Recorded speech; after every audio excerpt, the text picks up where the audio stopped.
So hello friends, तो आज हम बात करेंगे कि लोग बाग जो अपनी सिंप्लिसिटी, अपने कोर को कैसे चेंज कर रहे हैं और किस वजह से चेंज कर रहे हैं। कि जैसे कि कोई कितना फ़र्क आता है तब हम गाँव के लोगों से मिलते हैं और शहर के लोगों से मिलते हैं।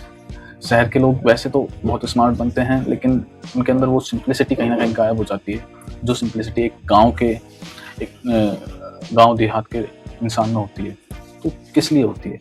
यार ये इसका कहीं न कहीं रीज़न ये होता है कि हम तब देखते हैं कि शहर में कोई बंदा आके रहता है, तो वो देखता है कि अपने आस-पास लोग बाग कितने कंज़र्व हैं, उनसे इंस्पायर होता है वो, और थोड़ा वो अपने आप को उस हिसाब से प्रेज़ेंट करने की कोशिश करता है। वो वहाँ की चीज़ों से बहुत ज़्यादा इंस्पायर्ड होता है कि वहाँ के ड्रेसिंग सेंस से, लोगों के बोलने से, चलने से। So that's the reason they are trying to become like that. ठीक है? सो तो इसी पे हम बात करेंगे कि यार लोग वहाँ ना कहीं न कहीं, और मेजरली हम बात करेंगे कि आज के यूथ पे इस चीज़ का क्या असर पड़ रहा है। क्या होता है कि जो बच्चे आजकल इंट्रोवर्ट होते हैं ना, वो वो अपने आप को इतना वो अपने आप को इतना इनकन्वीनिएंट फ़ील कराते हैं, इतने ज़्यादा स्ट्रगल फ़ेस में हो जाते हैं कि वो उनको ये समझ नहीं आता कि हमें किसकी तरह बनना है। क्योंकि जो बच्चे अर्ली 20s में होते हैं, वो ना क्या होता है, उनकी लाइफ़ एक ऐसे फ़ेज़ में चलती रहती है जहाँ पे उनका कैरेक्टर डेवलप होता है। तो यही फ़र्क पड़ता है, यही लगता है अर्ली 20s में उनका कैरेक्टर डेवलप होता है। ठीक है? तो वो ना खुद का कैरेक्टर बनाए बिना वो क्या करते हैं, दूसरों से इंस्पायर इतने ज़्यादा हो जाते हैं कि वो लोग अपने आप को उन चीज़ों में देखने लगते हैं, उन लोगों की तरह देखने लगते हैं। जैसे कि आजकल हम सोशल मीडिया इतना चला रहे हैं, सोशल मीडिया पे हम देखते हैं कि यार कोई कि एक लड़का 10 लड़की घुमा रहा है, एक लड़की 10 लड़के घुमा रही है, वो कब कल्चर चल रहा है, और जेन ज़ी कितने सारे टर्म्स आ गए कि सिचुएशनशिप और रिलेशनशिप, पता नहीं ये क्या-क्या है, मुझे खुद नहीं पता। और वैसे मैं भी इसी जॉनरा में आता हूँ, अर्ली 20s में ही हूँ। लेकिन यार इट्स ओके कि भाई लोग बाग कर रहे हैं, ठीक है? उनको वो अपॉर्च्युनिटीज़ मिल रही है, वो अपनी लाइफ़ में ये सारी चीज़ें ट्राई कर रहे हैं। लेकिन अगर देखा जाए तो देखो, अगर आप एज़ अ सिंपल इन चीज़ों को रखो कि भाई अगर आप एक नॉर्मल पर्सन बन के रहो, तो it's not a bad thing. तुम अच्छे नहीं दिख रहे, इट्स ओके। तुम्हारे पास बोलने का टैलेंट नहीं है, इट्स ओके। तुम्हें ड्रेसिंग सेंस नहीं है, इट्स ओके। तुम उस पे काम कर सकते हो। पर देखो, जो गलत होता है वो गलत ही होता है। तुम आजकल उन लोगों से इंस्पायर्ड हो जाते हो जो भाई अपना बॉडी काउंट 40 दिखा के या ऐसी बातें करके, और उस चीज़ पे वो लोग प्राउड फील करते हैं। तो क्या होता है, यूथ कि नए-नए बच्चे होते हैं, नए-नए जो जेन ज़ी होते हैं, नया-नया यूथ जो होता है, वो उन लोगों से इतना ज़्यादा इंस्पायर्ड हो जाता है कि वो सोचता है यार ये तो सब फकिंग कूल थिंग है, हमें भी करनी है, हमें भी अपनी लाइफ में वो इन चीज़ों को अपनी लाइफ में मिस करने लगता है। लेकिन सच्चाई ये नहीं है कि यार ये सब करने के बाद तुम बहुत अच्छे बन जाओगे, नहीं। देखो, ये टाइम होता है एक कैरेक्टर डेवलपमेंट का, कि आप अर्ली 20s से आपका ना कैरेक्टर डेवलप होता है।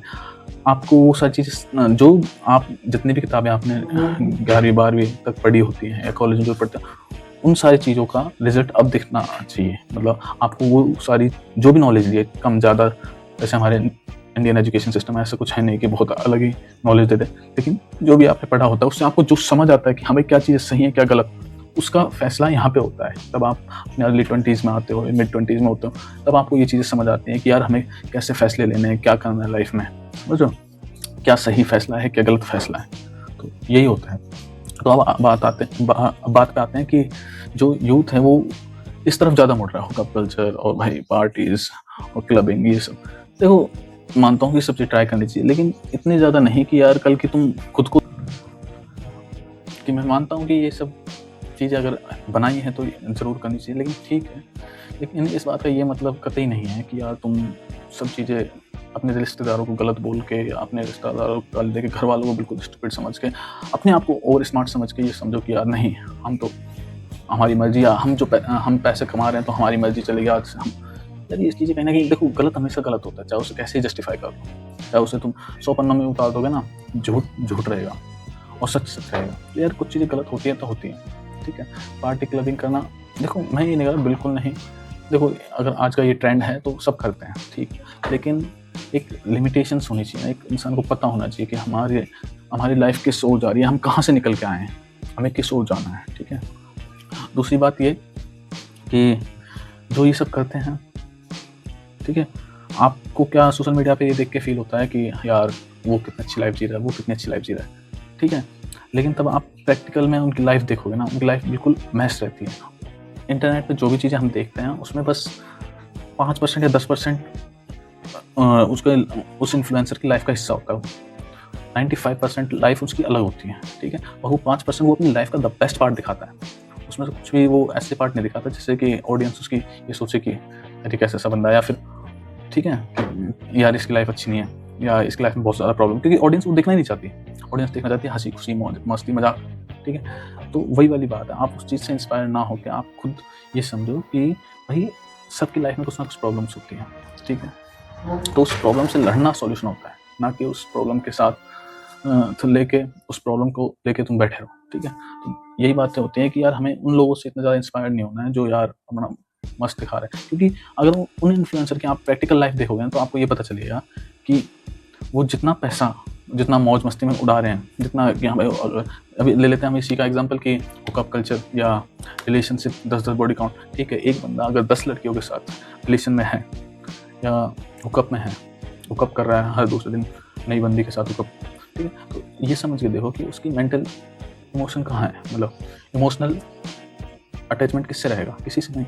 फिर उसको ज़रूरत पड़ेगी थेरेपिस्ट की, फिर वो थेरेपिस्ट के पास जाएगा, साइकियाट्रिस्ट के पास जाएगा, तो फिर वहाँ पे उसका बिल फटेगा। तो वो जितना पैसा कमाएगा वो चीज़ें उसी हिसाब से चली जाएगी, अगर वो उस चीज़ को सही वे में नहीं ले जाएगा अपनी लाइफ में। तो वही है, अगर आप इतना ज़्यादा एक्सट्रीम पे चीज़ें ले जाओगे ना तो आप मेंटल पीस कहाँ मिलेगा आपको? मेंटल पीस कहाँ मिलेगा? कहीं नहीं।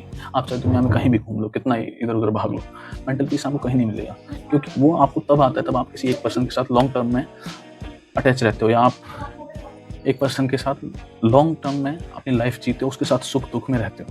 तो यही होता है।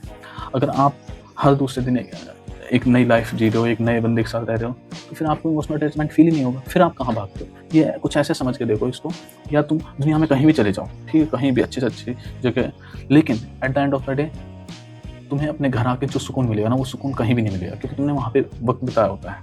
जो नींद तुम्हें घर में आएगी ना, वो तुम्हें चाहे करोड़ों का तुम्हारा कोई होटल होगा, रेस्टोरेंट या कहीं भी, वहाँ नहीं आएगी, जो नींद तुम्हें घर में आएगी।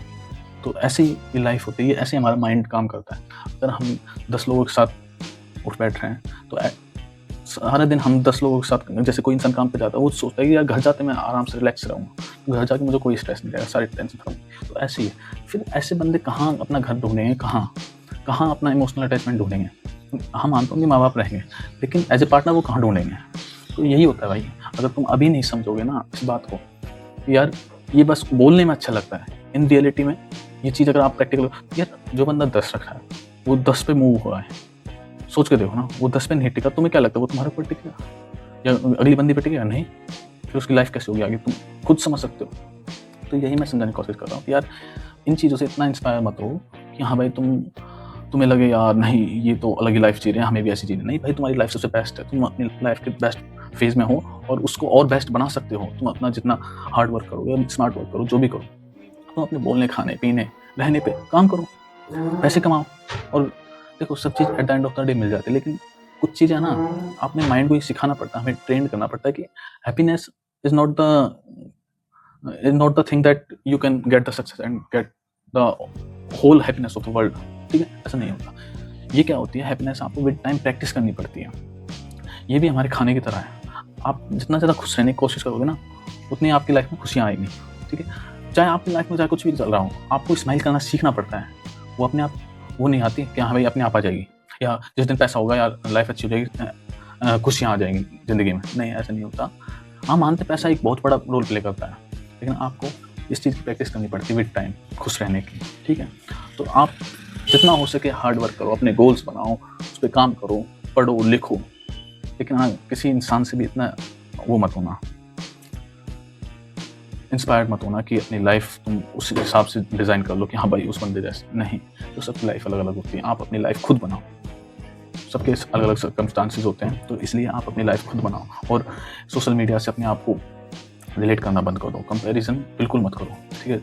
आपको समझना पड़ेगा ये आपकी लाइफ है, ये आप बनाओगे, कोई और नहीं, ठीक है? तो दैट्स इट, इसके लिए इतना ही कि आप अपने सिंपल वे में लाइफ जियो। जितने सिंपल रहोगे उतनी अच्छी लाइफ रहेगी, कि जितना इसमें आप ऐड ऑन करोगे फालतू की चीज़ें, उतनी ये आपके ओवरऑल हेल्थ को तो डिस्टर्ब करेगी। माइंड को जो पीस नहीं मिलेगा ना लाइफ में, तब आप जो आपकी लाइफ में फक अप होगा ना, वो आप कहीं नहीं सुधर सकते। तो आप समझो कि आप लॉन्ग टर्म हैप्पीनेस के पीछे भागो, शॉर्ट टर्म हैप्पीनेस के पीछे नहीं। ठीक है, तो दैट्स इट, आज के लिए इतना ही। फिर अगली वीडियो जल्दी आएगी, और अगर आपको कोई बात अच्छी लगे या किसी बात से आप रिलेट करो तो मुझे कमेंट जरूर करना। Thank you.